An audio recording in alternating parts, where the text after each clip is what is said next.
Newest art for the Ring magazine. Delighted today to be joined with Johnathon Banks here in Saudi Arabia. It feels like I've been following you around to see you in London, now in Saudi. Yeah, I mean, it's been probably a mad couple of weeks for you, a mad weekend for you, but now in Saudi with Badou Jack. Johnathon, first things first, how are you? How's things? I'm good, man. I'm, just working, keeping everything going, and yeah, everything's good, no complaints. Yeah, absolutely. Obviously, we'll firstly touch on Badou Jack, here defending his crown in Saudi Arabia against Noel Mikaelian. Yeah, looking forward to Saturday, looking forward to see Badou Jack back in the ring. He got a tough guy in front of him, man. Tough guy that a lot of people don't know a lot about, but he's a tough competitor, and he's coming for the he's coming to win. So it's gonna be a very dangerous fight. Yeah, for someone like Badou, who probably hasn't been as active as he'd like to have been in the last couple of years, how do you manage, I guess, training with a fighter who he's probably, sort of has that bit of inactivity, and when it comes to sort of work to a fight, how do you deal with someone that hasn't been as active as they'd like to have been? I mean, only thing you could do is control what you can control, and the rest you gotta you have to be in a position to just keep him working to a point where you could get his timing and rhythm back to where you want it, and if you can get it back to where you want it, then you could push forward and allow him to go back to continue being successful. Yeah. For yourself, where you train many fighters, a fighter yourself, do you believe in the idea of ring rust? Like, do you think it's a thing? Of course. How would you sort of go from more sort of what I was just saying there? How do you go against sort of the worry of ring rust in a fighter? Let's say they're preparing for a fight and they know that they've been active. Like, do you ever sort of do you train outside of someone's mind? Like, don't worry about the ring rust in a sense. It's more so of no, you embrace the ring rust. You know you will have a little bit of rust, so your body, so you don't panic or your body don't shut down because you're getting overwhelmed with punches. You missing the jab that you usually hit all the time. You just stay the course, and it's almost to the point where you trust the process. Yeah. You know your camera's on. You know you're answering the right questions. Yeah. Why is this person giving me? He's not giving me the feedback I want. Yeah. Trust the process. Yeah. Keep going. Trust the process, and everything go fall in line. That's how boxing. That's how I train. That's how boxing works. That's how I was taught. Yeah. And I just continue to stay the line because I really do believe in what I'm doing, and I believe in the person, the late great Emmanuel Stewart, who taught me this. So I just trust the process. For yourself as a trainer as well, because obviously getting Eubank ready last week for his fight against Conor Benn, here training Badou Jack for a world title fight. How do you deal with, I guess, having multiple fighters in both big fights? Like, obviously it's stress for the fighters, but I'm sure it's added stress for you. Is it something you enjoy when you've got fighters, I guess, so close together working on big fights? It's no stress. It's just, just fights happen. There's no stress. I'm used to it. I remember training Vladimir Klitschko. I had two other fighters in the same camp. Yeah. Training him, they all fought a week apart. He fought first, then the girl, then the other guy. So I'm used to it. Even training Triple G, I was training him and Badou Jack at the same time. So I would train Badou Jack in the morning because he trained early. Then I would leave Vegas and drive to Big Bear and train Triple G because he trained later on in the evening. Then right when I'm finished with him, I would drive back to Vegas, stay the night, get some rest, train Badou, and then go train G. So I'm used to it, multitasking, I'm used to it. But the goal is, if I put the importance, I put my fighters very important, so I make sure if I'm there, I'm there. I'm there 100% for them. I'm doing everything I can for them to be successful on the night. And that's the most important part for me is because I don't look at none of my guys like, well, you lost. No. We win together and we lose together. That's just how it goes. I stick with my guys. Yeah, right. How was your reflection on last Saturday? Obviously, Chris Eubank Jr. coming out on top against Conor Benn in a classic fight. I don't know if people would have expected the fight to go like that, to be so entertaining, but how was your reflection? And I guess first thing first, like when you've got a fight like that, and it's so back and forth and almost sort of, sometimes you're fighting on pure instinct and emotion. How do you manage that in a corner with someone like Chris? I mean, just like any other fighter, once you establish what you want to do in camp, and I explain to him the same things I'm telling you now, it's the same things, the same language I'm gonna use in the fight. The language is not gonna change. And he noticed the language didn't change. Everything was the same from the beginning of the camp until fight night. If I need to change something, I changed it. And I don't have a long speech. A lot of times we just sitting there with silence.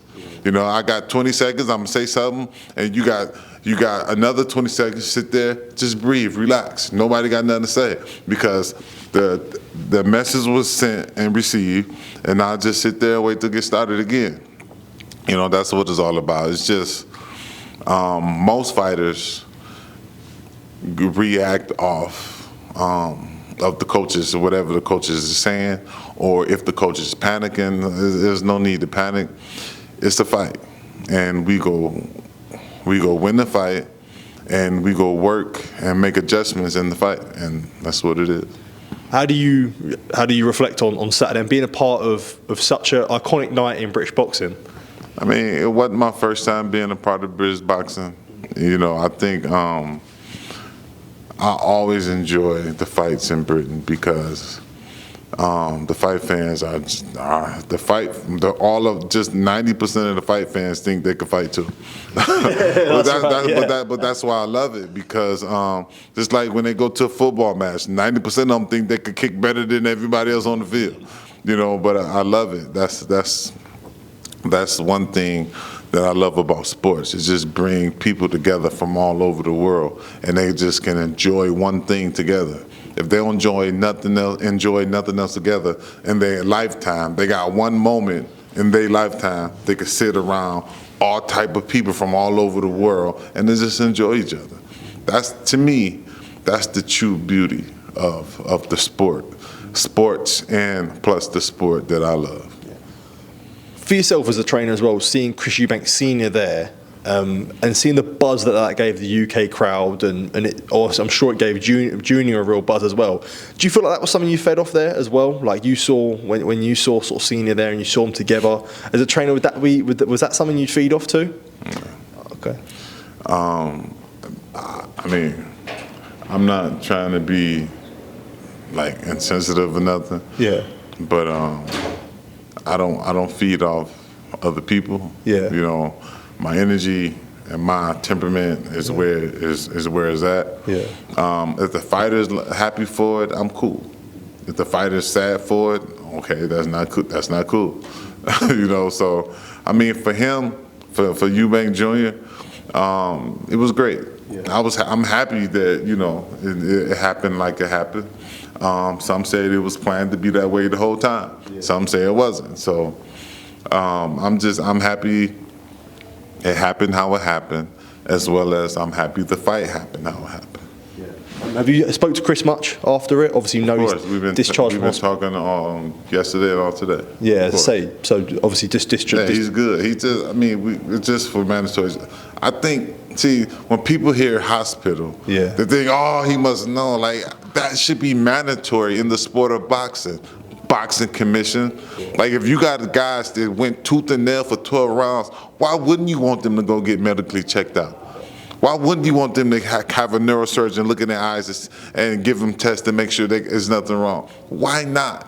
Why is that a bad thing for a fighter to go through a hospital to make sure he's checked out, to make sure everything is proper, so he can continue on? Because he still got a life after the ring. So I just think it's safety precaution. Yeah. I love the fact that he went because it's safety first. If you really want safety first, then that's what it should be. Yeah, right. I definitely agree on you on that one. And I guess for what comes next for Chris, do you think the rematch is possible? Would you like to see a rematch against Conor Benn, or would you? If they want it, cool. Yes, it's possible, obviously, but. Just only thing I would suggest is like a couple months without doing nothing before you even start talking about a rematch, because when you go tooth and nail like that and you go back to back, it causes long-term damage. It can cause long-term damage. And it's just, like, this is not the early 90s no more. You know, Holyfield and George Foreman can't fight 3 times back to back. You know what I'm saying? Holyfield and Riddick Bowe can't fight 3 times back to back. Like, come on, this is like, it's nuts. We came so far in advanced medicine and stuff like that, where we can see things are start slowing down on fighters. So we may not want to put them in the tooth and nail fight within months of each other, because it's going to be overall long-term damage. So I'm saying this in the same breath. Everyone says they want to keep the sport safe. The commission says we need to check your weight. We need to see how much weight you're losing. If you really want to keep the sport safe, then keep it safe. It's interesting you say that, because I'd always feel like there's sometimes a lack of understanding that we obviously want to keep fighters active, but do you feel like there's that still lack of understanding in the sense when someone's had a hard fight, and let's see, you see him in a fight sort of 3 or 4 months down the line, you're saying, look, like, they need to protect their brains a little bit more, protect sort of themselves. Like, is there ever that worry like you must have, where you feel like there is still that lack of understanding that, look, after tough fights they do need a long time off to sort of not so much a long time. Yeah, but like a few months. But not even a few months. Just take 1 month, take a break.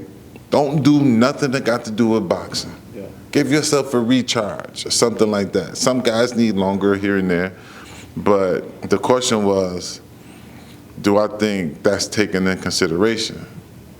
No, because the commissions and the promoters, they say how bad they want to keep, boxing safe. They want to keep the sport safe.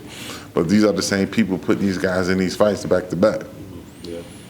They put them in there back to back, and knowing they got hurt the first fight, then in another month he's in another fight with the same guy getting hurt again.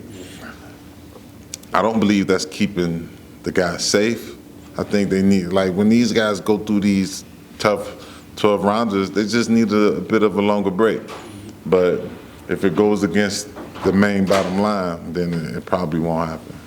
I understand that. And that's going to be hated by a lot of people. A lot of people is not going to like me saying this. No, it's true. A lot of people is not going to like me saying this, but at the same time, I'm for the safety of the fighters. You know what I'm saying? I think every promoter should be. Because if this is how you make your money, why wouldn't you want to make it on a longer term instead of keep putting them in 3 fights? You got this money right quick, and then what? He can't fight no more. Okay, step over here, on to the next.